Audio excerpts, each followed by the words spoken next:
சாதாரண கிளை செயலாளர் கூட இந்த இயக்கத்தில் இருந்து சிறப்பாக பணியாற்றினால் சட்டமன்ற உறுப்பினர் ஆகலாம், நாடாளுமன்ற உறுப்பினர் ஆகலாம், அமைச்சர் ஆகலாம், ஏன் முதலமைச்சரே ஆகலாம். திராவிட முன்னேற்ற கழகத்தில் ஆக முடியுமா? திரு கருணாநிதி குடும்பத்தில் பிறந்தா கட்சியில தலைவராகலாம்.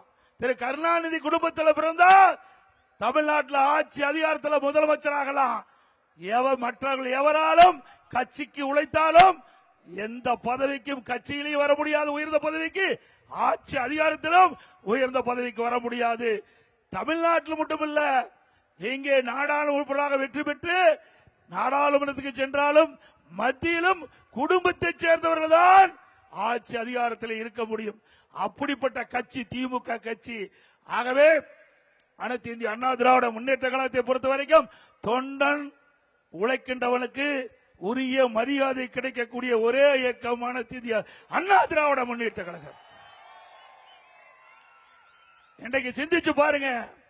திரு கருணாநிதி அவர்கள் இருந்தார். அதுக்கு பிறகு ஸ்டாலின் துணை முதலமைச்சர் அப்பொழுதே தேர்ந்தெடுக்கப்பட்டார். பிறகு திரு கருணாநிதிக்கு பிறகு, கருணாநிதி மறைவுக்கு பிறகு திரு ஸ்டாலின் திமுக தலைவரானார். திரு கருணாநிதி உயிரோடு இருக்கின்ற வரை அவர் திரு ஸ்டாலினை நம்பவில்லை, திமுக தலைவராக்கவில்லை. 2 ஆண்டு காலம் திரு கருணாநிதி அவர்கள் வெளியிலே வர முடியாமல் உடல்நிலை பாதிக்கப்பட்டு வீட்டிலேயே சிகிச்சை பெற்று வந்தார். பேச முடியாத நிலைமை. அப்ப கூட ஸ்டாலினை நம்பி கட்சி கொடுக்கல, செயல் தலைவராக தான் ஆக்கினார். செயல் தலைவராக தான் திரு ஸ்டாலின் திமுகவுக்கு ஆக்கினார் ஒழிய திமுக தலைவராக்கல. திரு கருணாநிதி மறைவுக்கு பிறகுதான் திரு ஸ்டாலின் அவர்கள் திமுக தலைவராகிறார். அப்படி திரு கருணாநிதியே நம்பாத ஒரு நபர் என்றால் அது ஸ்டாலின் தான். இந்த தினம் என்ன, உதயநிதி ஸ்டாலின் அவர் என்ன சிறைக்கு போனாரா, இல்ல அந்த கட்சியில பாடுபட்டாரா, உழைத்தாரா? அந்த கட்சியில எவ்வளவு பேர் இந்த இயக்கத்துக்கு திமுகவுக்கு தியாகம் செய்தவர்கள் இருக்கின்றார்கள். எமர்ஜென்சி கைது செய்யப்பட்டார், மிசாலே கைது செய்யப்பட்டார், சிறையில் அடைக்கப்பட்டார். மூத்த நிர்வாகிகள் இருக்கிறாங்க திமுகவில், அவர்களுக்கெல்லாம் துணை முதலமைச்சர் கிடைக்கல. திமுக உழைத்து ஓடாய் போய் தேர்ந்தவர்களுக்கெல்லாம் திமுகவில் இடமில்லை. ஆனா திரு கருணாநிதி குடும்பத்தில் பிறந்த உதயநிதி அவர்களுக்கு மட்டும் துணை முதலமைச்சர் கொடுத்திருக்கின்றார். இப்படிப்பட்ட இயக்கம் மீண்டும் தொடர வேண்டுமா? குடும்ப ஆட்சி தொடர வேண்டுமா?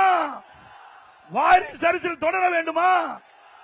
என்ன திரு கருணாநிதி குடும்பம் ராஜபரம்பரை குடும்பமா, ராஜ பரம்பரையா? ஏன் இங்க இருக்கிற யாராவது முதலமைச்சர் ஏத்துக்க மாட்டாங்களா? இந்த நாட்டில் பிறந்த ஒவ்வொரு குடிமகனும் இன்றைக்கு நாட்டை ஆள தகுதி படைத்தவர்கள். அப்படி தகுதி படைத்த மக்கள் இருக்கின்ற பொழுது ஒரு குடும்பம் பொழைக்க 8 கோடி தமிழ் மக்கள் இன்றைக்கு துணை நிற்க வேண்டுமா என்பதை சிந்தித்து பார்க்க வேண்டும். 8 கோடி பேரை சுரண்டி இன்றைக்கு ஒரு குடும்பம் பிழைத்துக் கொண்டிருக்கிறது.